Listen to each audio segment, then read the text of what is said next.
Hello there. If you're thinking of buying a property in Ireland, but perhaps you haven't been to Ireland yet, or perhaps you don't know anyone or many people in Ireland, today's podcast and interview should give you a lot of hope, because today I'm talking to a lovely client of mine, Colleen, who, when I met her and collected her from the Marion Hotel in Dublin with a view to starting our search, Colleen had actually never been to Ireland and she didn't know anyone in Ireland. So in today's episode and interview, we chat through the search process, some of the houses we ruled out. We talked to Colleen about her first few months in the property, how she's got on, and how she's settled into a village where, to start with, she knew nobody. So for anyone thinking of buying in Ireland, I think you'll find this a very encouraging sort of a chat. And as always, my thanks to Colleen for being game to share her story. So I look forward to it and I hope you enjoy it.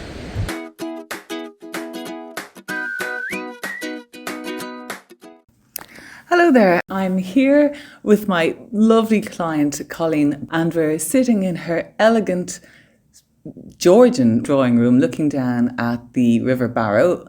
And what I'd love to do, Colleen, is just to talk about the journey from wherever you were to here.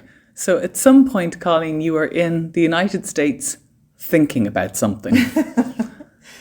I was, in fact, in the United States for many, many years, reflecting on how much I had enjoyed living in Europe when I lived here at some point in my professional life. Events brought me to Copenhagen last fall, and I was there quite a bit longer than I thought I would be.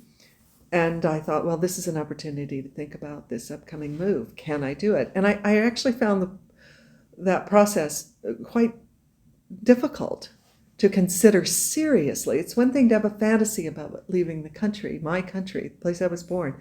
It's altogether different when you get serious about it. So I decided to use the process of talking to immigration lawyers as a way to make it more real and get the information I needed to get to find out what was possible. The conversation with the people in Denmark was very short. So you had thought about moving to Denmark? I love Copenhagen and have ties there. So yeah, no, that was just no. Okay. It was a very short call. I looked at Malta, and the objective ultimately being to be in the EU. The long and short of it is that Ireland emerged as a leading candidate. And while I have an affinity for Ireland, I had not been to Ireland, and that brought me to your good self. I looked on the online website for property in Ireland, which is daft.ie, and found a handful of properties, and then started that process with them. Because then after I talked to all the immigration attorneys, because I was quite serious about leaving the U.S., I still wasn't resolved to move. And so I turned to online real estate as the next level of way to get me over the hump of really leaving my country, because I love houses and I live in my houses. Yes. It's the house itself that brings me joy. And to back up a step, the reason I was thinking about leaving, there were two sort of push me, pull me thing going on. I wanted to be closer to Europe, to be closer to my adult children who live here. And I was increasingly, I want to be a little bit delicate about how I say this, but I was increasingly uncomfortable with the climate I found myself in with regard to my physical safety where I was living. There were a number of natural and ecosystem hazards that were growing more and more difficult for me to tolerate. Right. I didn't feel safe. Okay, so you're not the only American client I've had actually who's considered their safety, both actually physical in terms of the sea and the winds, etc., but also the political climate. They felt, if this continues one more degree in the direction that it's going, they're going to consider a move. If we're going to be that candid, I will say this. I found, and this is overly dramatic, but I did find myself wondering about people in Germany and Austria in the 20s who decided to leave and at a much higher cost. I mean, there was no internet. There was no, every possible tie that they were leaving were severed. There wasn't a way to stay and, I could pick up the phone and call family and Zoom and all these other things, but to leave. So what was it they saw or sensed, or what was that threshold for them where they felt like they needed to get out? And for me, I had crossed that threshold Sure. already.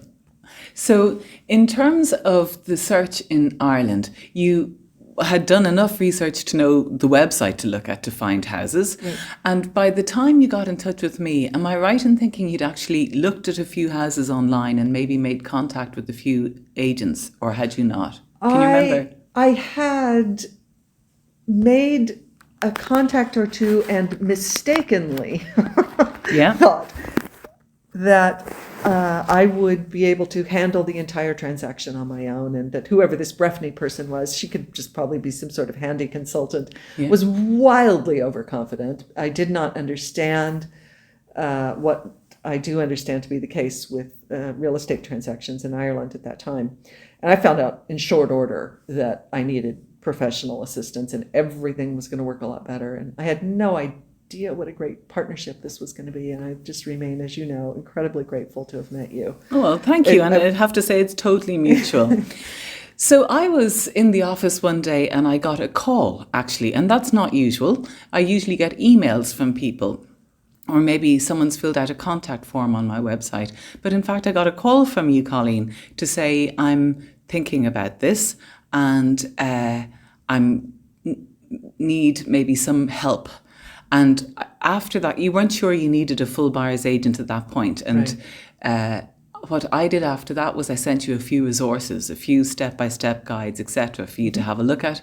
And then I think you maybe had a go at doing it a little bit on your own. And then you came back and said, no, actually, I think I'm going to benefit from working with you. Yeah.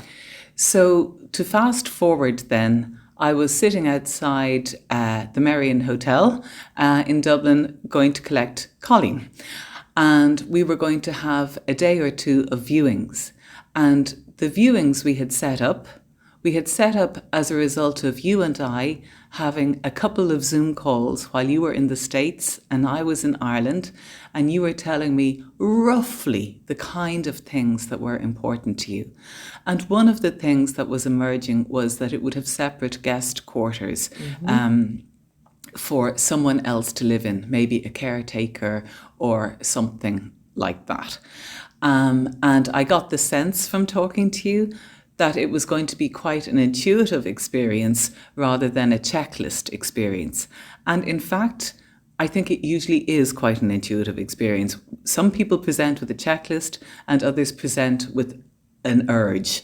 But no matter where we start, we usually finish working with our hearts and our intuition and feeling our way into the place. Right.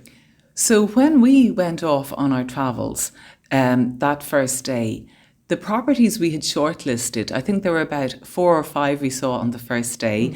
I had phoned up the agents. I had checked they were roughly within budget. I had checked they roughly met the guest quarter criteria, that they had some degree of charm, some degree of livability, because while you may have been open to doing some work, you definitely didn't want a renovation project and you didn't want a huge project. Right. So it was very interesting looking at properties together, I think, Colleen, because it was like a tuning process, wasn't it? Exactly. I got to see how you were looking at things and you got to see how I was looking at things. Right. And I think it's fair to say that the first day of viewings, we figured out what wasn't going to work, didn't we? Yes. So the first house we ruled out on the grounds that it had really no character at all. I remember it was a modern house. It had guest accommodation. It was near Enniscorthy. And it was just too close to the road. You mightn't remember that at all. It had been used as a guest house. And it just, nothing about it really. There was no sense of peace when you got there. Right. It was sort of a house you kept travelling in. The road was busy enough outside. Right. Nothing about the whole site really felt right. Right. Then we went to see another house that had guest separate house. It was basically 2 houses on one stretch of land. I remember that. And it was in a bit of a dip, and it was quite wooded. And damp. Yeah. And quite dark. Yeah. And I think we both got there and felt, No. It was an interesting house. It was well worth seeing. I liked all the nooks and crannies and the charm factor, but no, it didn't But work. when we physically got out of the car and felt the place, and we said, no, it's dark and damp, and no. Yeah. Then we went on to another house which was up the mountains, quite on the way back to Dublin. It was like a cottage, a very charming old cottage that an artist was living in. It was quite spread out, and it was a nice location. It was up. The site was well up in its land, but we ruled that out because the house was really a bit of a wreck. Even though the photographs looked good, you could see everything about it was not to spec. The spiral staircase didn't really feel safe. The room ceiling heights were really a bit low. All of the land was a little bit damp, and it didn't feel right. So that was our first day, where we were kind of tuning in to the land, to each other, to what was going to make it work for you. And it was a useful day, but none of those ones were correct. Right. So day 2, we set off and we head down to Greg-na-Manna, and we're looking at a beautiful double-fronted house on 15 acres. So you tell me what you saw when we approached this house. Oh my gosh, I'm so sentimental about it. I'm almost tearful. I was swept away. I was astonished. I still, when I drive up the driveway, think, I still am astonished that I get to live here. When we drove up the lane to the house, I thought, this can't possibly, this is too good to be true. This can't possibly be something that's in my price range, and that it doesn't have water running visibly down through the middle of the house or something. And in fact, we found this charming house with a somewhat recently replaced and utterly, completely restored from the rafters up ceiling, which is everything with these old houses. Mm-hmm. Beautiful, 17 acres of grounds, and a forested bit in the back where it provides us with all sorts of things, including badgers. There's a badger den back there that's been there for hundreds of years. They keep them forever, apparently. It was just jaw-dropping charm, and which you see a lot of in Ireland, but what this place had also was that it had been meticulously maintained over the centuries by the people who had owned it. People had put in a lot of time, effort, and money into quite unsexy renovations, that needful things, plumbing and electricity and roofs, and pointing the many, many, I don't know if they're miles, but many unit of stone walls that are all over the place. Can be expensive to maintain. In fact, we just repaired one of the fences down here with my neighbors. So the house was in just tremendous condition, and all of the work that had been done preserved the original character of the house. And the views over the river. Breffnie, one of the things that was so amazing about our process is that you really pushed me to articulate what I wanted and why. And I was sort of flinging myself a little bit into this process. Now, I'll know it when I see it, but you really asked me to articulate, and I really wanted to be close to water. And I find myself here at the edge of this beautiful, one of the Three Sisters rivers, which, as I look out the window of the drawing room we're sitting in right now, the light is glinting off the top of the river, and I know the people whose boats are down there parked at edge all the time. And it's just, and it goes right through this bridge that was built in 1204, I think. Gosh. Blown up at one point and rebuilt in the 1770s. The house is up on a hill, so it has this incredible outlook over the valley that we're in. So throughout the year, the mists settle in different parts of the valley depending on the prevailing weather of the time, and then lift off and are gone by 10 o'clock in the morning. So there's this constantly changing landscape of play of clouds and mists and rain and light on the land, which is very different. I lived in the Puget Sound for 30 years, and when the gray settled in there, it was permanent and for 10 to 12 months, right, depending on the year, without much sort of character. But in Ireland, the wind blows enough the Atlantic, and so the clouds are always moving around. And And they're often sunny, clear, beautiful days, much more than I expected. Isn't that great? It's nearly a full-time occupation looking at the weather. But you know, when you mentioned there, Colleen, that you know who owns the boats down on the river, it brings me to a really key point of your story, which is that when I collected you from the Marion Hotel, you had never set foot in Ireland, Right. and you did not know anyone in Ireland. You were my best friend in Ireland. That is extraordinary. You know, it was a bit of a catapult. I mean, I know people approach these things differently. For me, it was I did catapult myself into this process, and it was very dependent on the house I found. If I was good, I really needed to feel safe and good and sort of in love with the house for the whole thing to work. The rest of what happened to me has just been unaccountably magical. The village that I live in they have been beyond welcoming. They've been eager to welcome me into their lives and their family and their homes. And I have, when I walk down across, even though I'm on this sort of big piece of property, I'm just walking distance from the heart of the village. So I walk down, several times a week for butter and potatoes. And I'll always see, my friends, familiar faces, and each person I run into is a 5-minute conversation or longer. And maybe even we step inside for coffee or something. So there's this wonderful sense of that I have of connection in my new community that has happened faster than anywhere I've lived before. Because as we're talking, you haven't even been a full year in this house. I haven't even been a full year. So you've moved to Ireland without knowing a single person. Now you feel embedded in the community and connected. Deeply connected and cared for. I'll give you an example.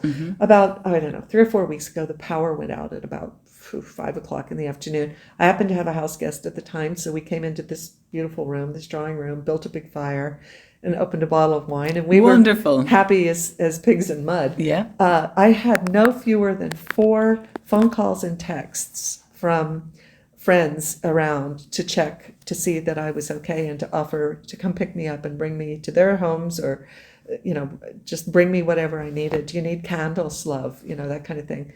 4 different people checked on me. I was so touched by that. And that's, I'm moving to Dublin might be a different experience, but I've moved into the country, and it's got what we would have in the past talked about small town American sort of values back when that meant something maybe more, something good. It's here, and it's alive, and it's an inextricable part of the DNA of this community. And I think all small villages in Ireland operate this way. It's great to hear, but presumably, and it's now that we're on the far side of your story, when we met, you were in the States considering this move. Here we are, less than a year later, you are installed, embedded, connected, settled, right, and a little bit energized and inspired about Absolutely. the place you find yourself. Yeah. But presumably you had fears when you were considering moving. The most difficult thing for me was because I was leaving the United States and moving. I was 64 years old at the time, and I was severing at least setting up the conditions where I might no longer ever live in the United States, and I still feel that way. I have no desire to go back. So that was the motivation, but that decision was incredibly difficult and was inextricably linked to buying a house. The house is what pulled me over. Right. The difficulty for me was less the catapult, releasing the catapult and shooting myself over here. What was hard? It's okay, now I've done this. Now I've got to get there. When you were applying for immigration, there is no end of paperwork. There's an FBI background check, which is not as daunting as it sounds. There's medical paperwork. You have to go to the local sheriffs and county sheriff or the local police and have them attest that you are not a menace to society. And all kinds of documentation needs to be gathered and sent off. And that was just like all paper chases. It was annoying, at least for me. But what was the hardest part of the whole darn thing was shipping my furniture over here. Oh. That for me was and also the most onerous paperwork for me was associated with shipping my goods, which by the way showed up about 4 times faster than I had set in my mind that they would show up. So but the part that was hard for me was arriving here and being alone in this great big house and getting the comforts I needed around me, getting my furniture here, getting the pantry stored with the things I wanted in my pantry, and sourcing my kind of goodies and my wine shop that was going to be able to find what I wanted in the way of wines. That it was all the little feathering of the nest stuff that was stressful after I arrived. I made sure to schedule a lot of house guests in the first 6-7 months that I was here, because I just was uncertain and I wanted the comfort of friendly faces. Sure. And that turned out to be a great way to explore my new surroundings with friends and family who were eager to do so as well. And so, yeah. Oh, absolutely. And I think sometimes if you are walking down the village on your own as the new person, you're not as likely to say, hello, I'm here, the new person. Whereas if you are walking down with your friend, you're more relaxed, you feel more sociable, and you're more likely to chat to the person. So having an ally nearly in exploring allows you kind of the bandwidth to relax a little bit and chat a bit more than you would if you were on your own feeling very lonely and alone. Well, and I'll tell your listeners, I mean, if somebody buys a property adjacent to a village, I thought at first that so much of the warmth that was directed at me was because I was the flavor of the week and I was this American who'd bought this house and, the big house in the village. Yeah, that people had grown up with all their lives. But I sold myself and I sold my community short. It was much more than that. But to stay with that point for a minute, in the first months I lived here, if I would always introduce myself to people. I'd say, oh, you're Colleen, you bought the house, and da-da-da-da-da, They right away knew who I was and were eager to make my acquaintance. And but on the selling short side, the people are genuinely loving and embracing and welcoming and have brought me into their homes and into their families. I have multiple Thanksgiving dinner invitations, Isn't that wonderful? Yeah. I mean, not Thanksgiving, Christmas. I'm confused because they serve turkey at Christmas here. But yeah, I mean, people have been genuinely welcoming. So what advice would you give to anyone who's in your position, maybe on their own, or let's just say particularly on their own, thinking of moving to Ireland as a move? What would you say if they're fearful? That's such a good question. There are a couple of ways to tackle that. You can spend more time in the country. It doesn't have to be this catapulting thing that I did.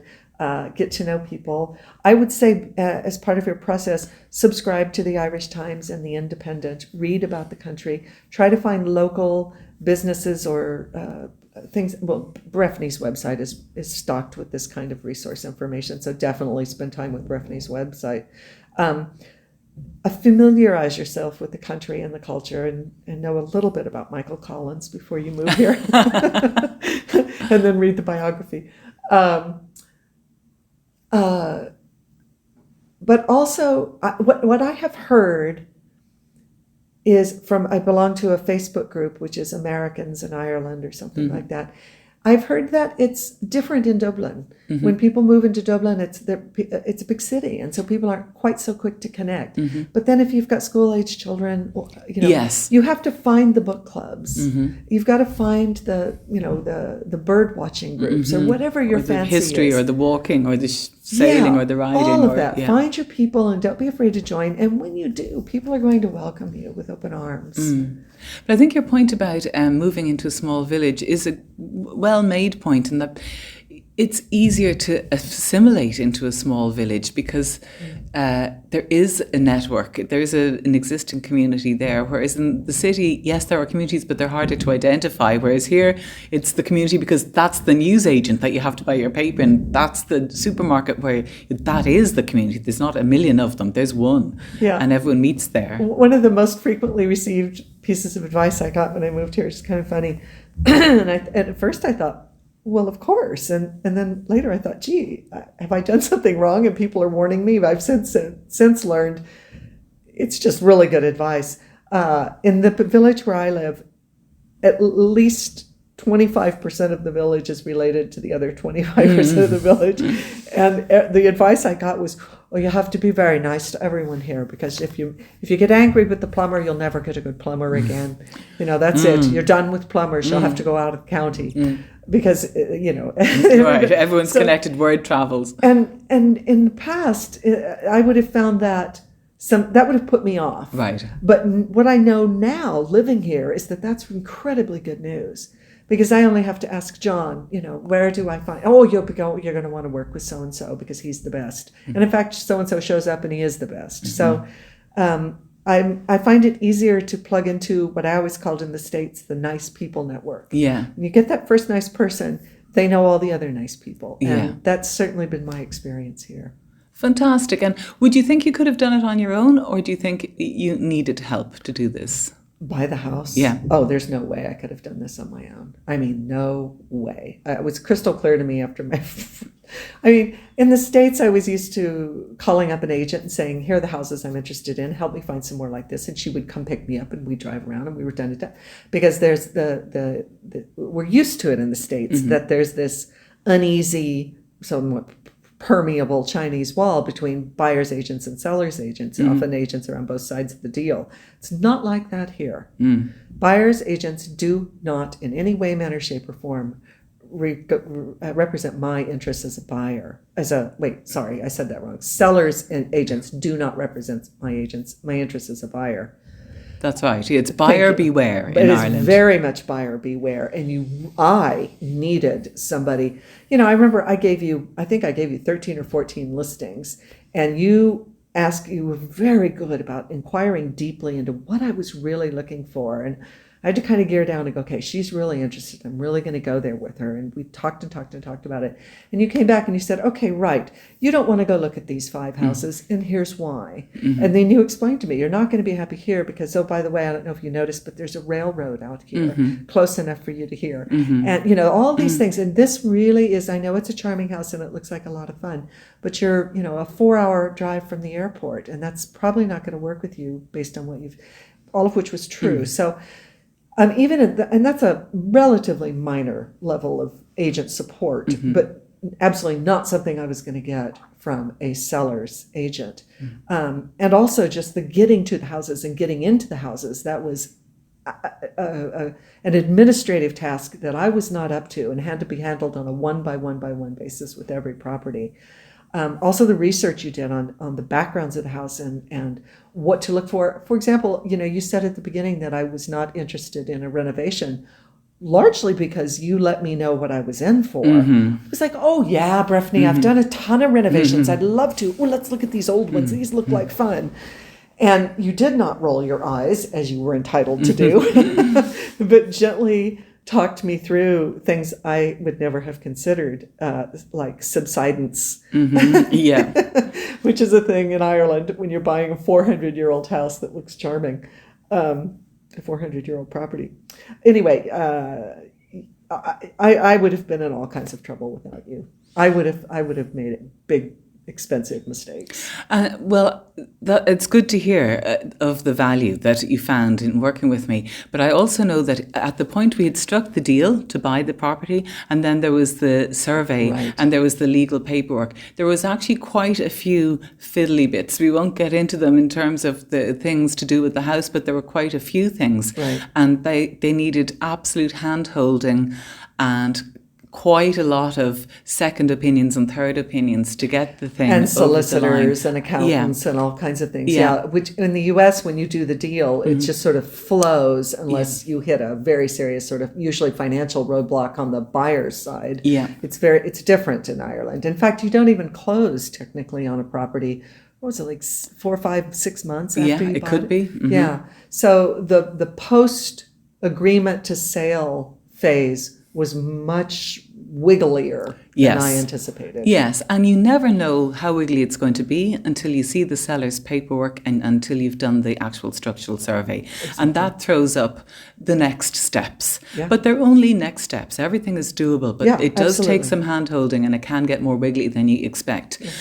Colleen, I'm so grateful to you for taking the time and being generous enough to share your journey. Thanks so much. You're so welcome, Breffnie.